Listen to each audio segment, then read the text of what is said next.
la mayoría del campesinado, la gran mayoría, desea que sus hijos estudien, porque saben muy bien que eso puede ser un magnífico vehículo de movilidad social, ¿no? Y por eso mismo se hace en el censo de 1960, ¿no? El analfabetismo en el Perú era más del 50%. Hoy en día el analfabetismo supera el 12%, ¿no? A nivel nacional. Por supuesto que en el campo es mayor, sobre todo en las mujeres, pero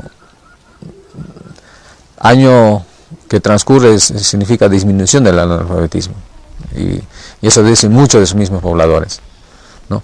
Entonces podríamos decir desde ese punto de vista que el futuro para mí yo lo veo con mucho optimismo. El problema ha sido de que más bien la clase política, ¿no es cierto?, no ha respondido a ese reto, no respondió, no ha sido una real expresión. De ahí viene la crisis, de ahí viene el descrédito mismo de la clase política, ¿no? Entonces estamos en una etapa de transición, desde mi punto de vista. Es una etapa de transición que puede configurar un hito para que el Perú inicie un despegue en todos los aspectos. Pero eso requiere que a nivel estatal, ¿no?, se deje de lado muchas posturas que no tienen mucho que ver con la historia ni las reales posibilidades del país. Por ejemplo, una política, como se está aplicando ahora, una política liberal, neoliberal, que algunos tienen aspectos positivos, por ejemplo, en el sentido de que haber eliminado muchas ventajas particulares para ciertos grupos, pero es necesario de que el gobierno, el Estado, exprese precisamente esta realidad, ¿no?, la exprese y la potencia. ¿En qué me baso? Por ejemplo, el Perú es un país muy rico y muy diverso, ¿no? Entonces, esa misma riqueza que es al mismo tiempo diversa, requiere indudablemente una firme orientación del mismo Estado, ¿no?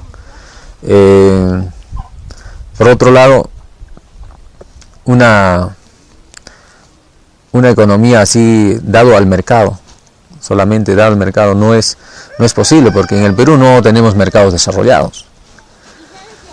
Si en un país desarrollado sí se puede liberalizar el mercado, porque hay para liberalizar, pero un país subdesarrollado cuyos mercados son débiles o inexistentes no se puede liberalizar. Entonces, más bien lo que hay que hacer es construir mercados, ¿no? Es absurdo pensar liberalizar el mercado cuando no existe. Entonces, o son débiles. Y lo que ha pasado en nuestro medio, por lo menos aquí en esta zona, es de cuando se abren los mercados, cuando se liberalizan mercados, en vez de liberalizar el mercado inexistente, lo poco que existía ha sido destruido. Eso, por ejemplo, yo puedo mencionar en el mercado del ganado, de la actividad pecuaria. Actualmente no existe el ganado de recría, porque ha sido destruido con la eliminación del financiamiento estatal, etcétera, etcétera, ¿no? Se ha destruido. Entonces, ahí es una concepción dogmática, ¿no? Es una falta de conocimiento del país, es un desconocimiento de la realidad peruana, en todos sus aspectos, en todas sus regiones, sus microregiones, etc. Entonces, necesitamos construir mercados.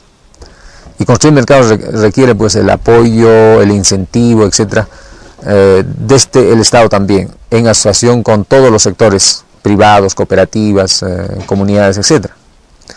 No se trata de que el Estado reemplace, sino que el Estado debe potenciar, el Estado debe abrir la trocha, debe ser el que abra la trocha, ¿no? Y ese es el papel, ¿no? Lo que hay ahora es un poco la renuncia de la responsabilidad que tiene un Estado para con su país, porque para mí el Estado es la expresión de un pueblo, no puede ser algo ajeno, tampoco debe reemplazarlo, es una unidad, ¿no? Entonces, siempre y cuando se corrijan muchas apreciaciones, yo creo que en el camino se van a corregir, se tiene que superar, el resultado yo lo veo, o el futuro lo veo con bastante optimismo. Tenemos todas las bases para el despegue, tenemos la gente capaz, laboriosa, tenemos los recursos, etc. Y finalmente yo creo que el Perú tiene una posición estratégica en el mundo. Está en la cuenca del Pacífico, que es la cuenca del futuro. El actual comercio mundial se realiza mayoritariamente en la cuenca del Pacífico. Y estamos muy bien ubicados, ¿no? Entonces, geopolíticamente también nos favorece en este momento tener esta ubicación, ¿no? Entonces, dentro de la globalización de la economía mundial, indudablemente su ubicación del Perú le favorece.